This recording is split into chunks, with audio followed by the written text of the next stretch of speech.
성령 공동체의 관계 열매라는 제목으로 함께 말씀을 나누도록 하겠습니다.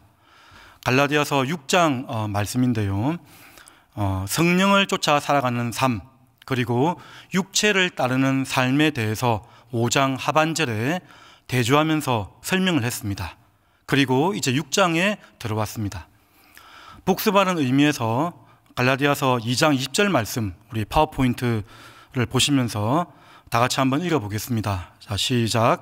내가 그리스도와 함께 십자가에 못 박혔나니 그런즉 이제는 내가 사는 것이 아니요 오직 내 안에 그리스도께서 사시는 것이라.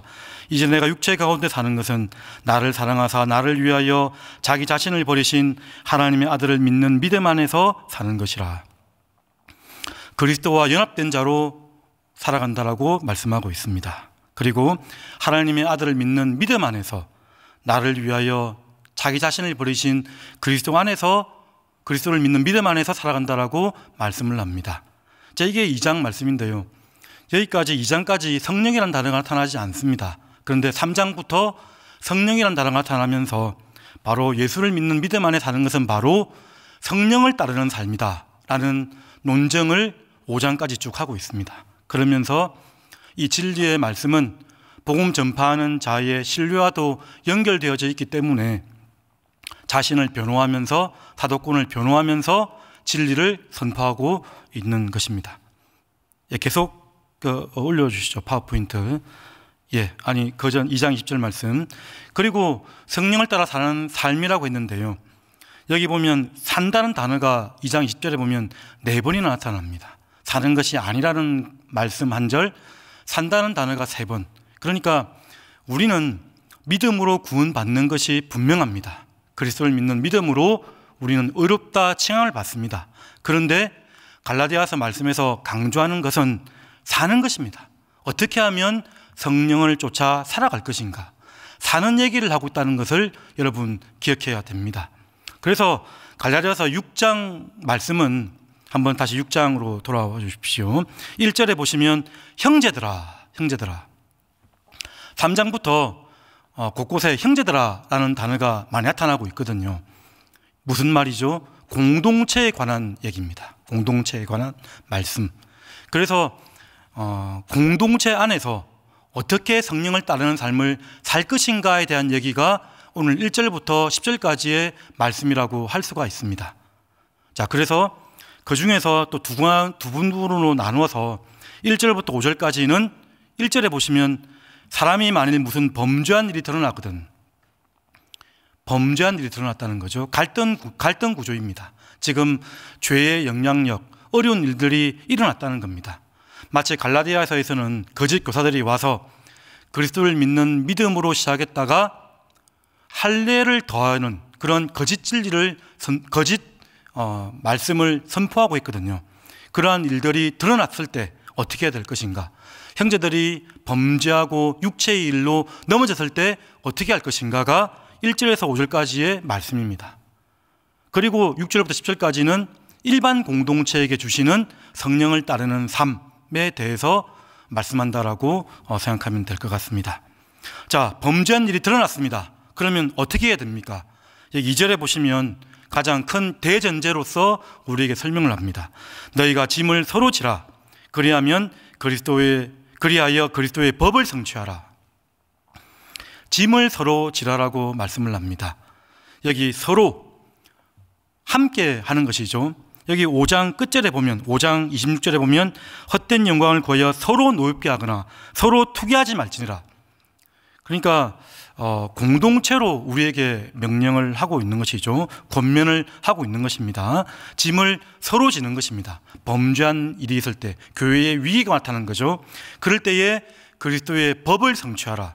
그리스도의 법이란 게 무엇입니까? 갈라디아서 5장 14절 말씀에 보면 내 이웃을 사랑하라 라는 그 율법에 다 포함되어 있다라고 말씀을 합니다. 하나님을 사랑하고 이웃을 사랑하는 일들, 그것이 바로 그리스도의 율법이 되는 것이죠. 그리스도의 법이라고 할 수 있습니다. 너희가 짐을 서로 지라. 그리하여 그리스도의 법을 성취하라. 그리고 그 2절에 이 그리스도의 법을 성취하는 구체적인 내용이 1절 하반절에 있습니다. 자, 첫 번째는 무엇입니까? 신령한 너희는, 이 신령한 너희는 이 그 번역을 좀 더 그 원문에 따라서 번역을 하면 성령을 쫓아 행하는 너희는, 그러니까 성령을 따르는 사람들에 대해서 얘기를 하고 있는 것이죠. 범죄한 일이 드러났을 때에 성령의 사람들이 그 일들을 감당할 수 있고 또한 해결할 수 있음을 이렇게 보여주고 있습니다. 신령한 너희는. 그리고 2절에 두 번째는 온유한 심령으로 그러한 자를 바로잡고, 두 가지가 함께 있는 것이죠.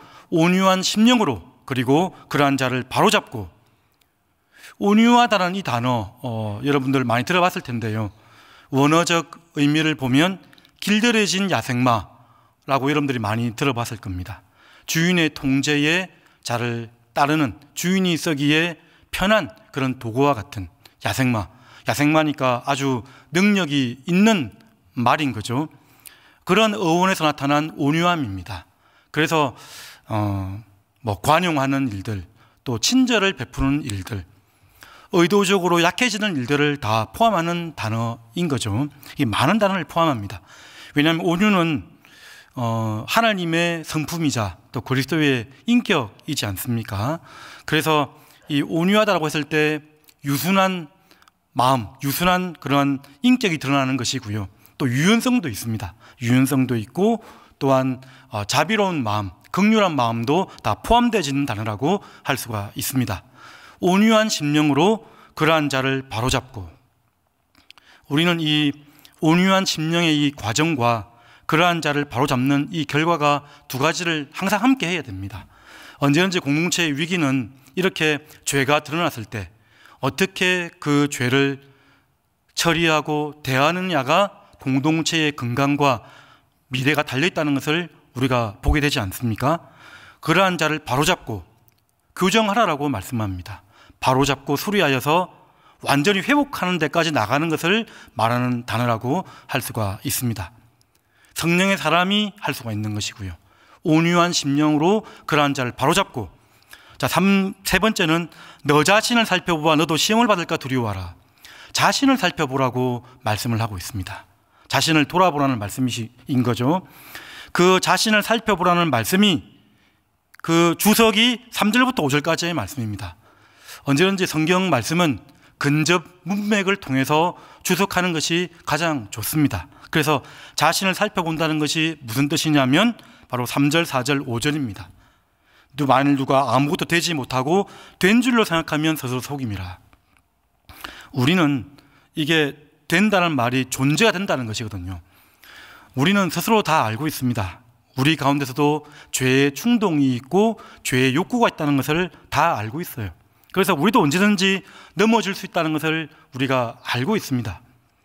그런즉 선줄로 생각하는 자는 넘어질까 조심하라. 고린도전서 12장 10절 말씀이죠. 조심하라라고 말씀합니다. 선줄로 생각하면 넘어질까 조심하라. 그리고 4절 보십시오. 각각 자기 일을 살피라. 그리하면 자랑할 것이 자기에게는 있어도 남에게는 있지 아니하리니.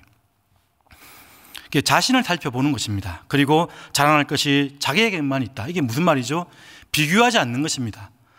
우리가 항상 넘어지는 이유가 많은 풍성한 복을 누리고 받고 있음에도 넘어지는 이유는 비교하기 때문이지 않습니까? 비교하지 말라. 비교하지 말라. 우리는 하나님 앞에서 단독자로 서게 되는 것이죠. 그래서 우리는 하나님 앞에서 그냥 때에 따라서 주시는 은혜를 붙들고 나가는 것입니다. 자기의 일을 살피라. 자랑할 것이 자기에게만 있다라고 분명히 가르치고 있습니다. 각각 자기의 짐을 질 것이라. 여기 보면 짐이란 단어가 2절에도 있고 또 5절에도 있죠. 2절에는 너희가 짐을 지라. 아주 공동체에 올려진 무거운 짐, 큰 영향력을 가진 짐이라고 할 수가 있습니다. 이 짐이란 단어가 틀립니다. 5절에 보시면 각각 자기의 짐을 질 것이라. 이 짐은 군장 같은, 군인들이 군장같이 개인으로 질 수 있는 짐. 그러니까 교회와 공동체에 어려움이 있을 때에 이 짐은, 그 악한 영향력은 함께 지고 가는 것이죠. 함께 해결하려고 노력하는 것입니다. 그러면서 교회에 위기가 왔을 때 맡은 사역들, 자신에게 주어진 일들은 충성스럽게 잘 감당하라라고 이렇게 말씀을 하고 있습니다. 갈등 구조일 때, 범죄한 일이 드러났을 때 어떻게 해야 될 것인가? 성령에 따르는 삶, 성령 충만한 사람들이 할 수 있는 것이고요. 그리고 자신을 돌아보는 사람이 자신을 돌아봤을 때 온유한 심령의 기초가 되는 거기도 하는 것이죠. 그래서 온유한 심령으로 그러한 자를 바로잡아서 그리스도의 법을 성취하라 라고 이렇게 말씀하시는 내용이 이 상반절의 내용이라고 할 수가 있습니다. 자, 그 다음 6절부터 10절까지의 말씀 또 보겠습니다. 여기서는 공동체에 관한 일반 원리라고 할 수가 있습니다. 일반 원리. 제가 빨간 글로 이렇게 표현된 단어가 있는데요. 가르침을 받는 자가 일반 성도들이라면 말씀을 가르치는 자가 있고 또 모든 이가 있고요. 10절에 모든 이, 또 10절 밑에 보면 믿음의 가정들이 있습니다. 그러니까 성령을 따라서는 삶은 관계적인 것이죠. 공동체 안에서 관계적인 것입니다. 참으로 개인적으로 홀로 신앙생활을 할 때 나는 문제없어, 문제없는 것 같아 보일 때가 있는데요. 그런데 관계에 직면하지 않으면 정말 내 신앙이 진짜인지 모를 때가 많다는 거죠. 6절에 말씀을 가르치는 자와 모든 좋은 것을 함께하라. 여기서 말씀을 가르치는 자, 그러니까 말씀의 진의를 가르치는 자죠. 갈라디아 교회에 왔던 위기, 할례를 받아야 하나님의 백성이 될 수 있다는 그런 주장을 하는 사람들 앞에서 외롭게 분투하고 있는 말씀의 진의를 가르치는 자와 모든 좋은 것을 함께하라. 필요한 것을 공급해주고 물질을 공급해주고 모든 선한 것을 함께 누리라라고 이렇게 말씀을 합니다. 말씀을 가르치는 자. 그리고 10절에는 우리는 기회 있는 대로 모든 이에게 착한 일을 하되, 이 불신자들을 포함하는 것입니다. 세상 사람들 앞에서 할 수 있으면 착한 사람이 되어야 합니다. 선한 행실을 그들 앞에 나타나는 것이죠. 더욱 믿음의 가정들에게 할지니, 이 믿음의 가정들, 이 당시 1세기 중반 때는 기독교는 소수 집단이었습니다. 그래서 소외당하고 또 불이익 당하는 경우가 많이 있었던 것이죠. 그래서 믿음의 가정들에게 더욱 선행을 베풀고 착한 일을 함을 통해서 이 공동체를 통해서 세상 사람들 앞에 증인되는 삶을 보여줘라. 성령 공동체가 어떤 것인지 나타내라라고 이렇게 말씀을 하고 있습니다. 자, 6절과 10절 말씀처럼 이런 사람들에게 좋은 것을 함께하고 잘 대해주고 선한 일을 베풀고 이렇게 하라라고 말씀하시는데, 그렇게 되는 근거, 뿌리가 되는 말씀이 7절, 8절, 9절의 말씀입니다. 자, 파란 글씨로 제가 색칠을 했는데요. 끝절 말씀이죠. 어떤 단어가 있습니까? 거두리라, 거두리라, 거두리라. 수확한다는 표현이거든요. 거둔다. 반드시 거둠이 있다고 지금 이렇게 말씀을 하고 있습니다. 7절에 보시면 하나님은 업신여김을 받지 아니하시나니, 하나님은 조롱받지 않으신다는 거죠. 왜 그러냐면 사람이 무엇이든지 심든지 그대로 거두리라. 창세기 8장 22절에 보면 노아 홍수 이후에 그렇게 말씀을 하고 있습니다. 심음과 거둠과 추위와 더위와 여름과 겨울과 낮과 밤이 항상 있을 것이다. 이게 땅에서 하나님께서 창조한 세상을 다스리는 보존의 법칙이다라고 말씀을 하고 있습니다. 심음과 거둠의 원리는 하나님께서 정한 질서요 법칙이라고 이렇게 말씀을 하는 것이죠. 그래서 그 원리를 세워놓으셨기 때문에 그 원리는 바뀌지 않을 것이다 라고 지금 이렇게 말씀을 하고 있는 것입니다. 심든지 여러분들이 무엇으로 심든지 그대로 거둘 것이다. 자, 그래서 8절에 보시면 자기의 육체를 위하여 심는 자는 육체로부터 썩어질 것을 거두고, 여기서 썩어질 것이라는 단어가 부패한 단어이고 완전히 파멸하여져서 없어진다는 뜻인데, 또 거둔다는 말이 이게 맞진 않는 표현이긴 합니다. 근데 강조하기 위해서 썩어질 것을 거둔다는 말을 지금 하고 있는 것이죠. 육체를 위해서, 정과 욕심을 위해서, 자신의 이기를 위해서 심는 자는 결국 썩어질 것을 거둘 것이다. 이게 세상 하나님께서 정한 법칙이다라고 말씀을 하고 있는 것이죠. 성령을 위하여 심는 자는 성령으로부터 영생을 거두리라. 하나님 나라의 유업을 받을 것이다.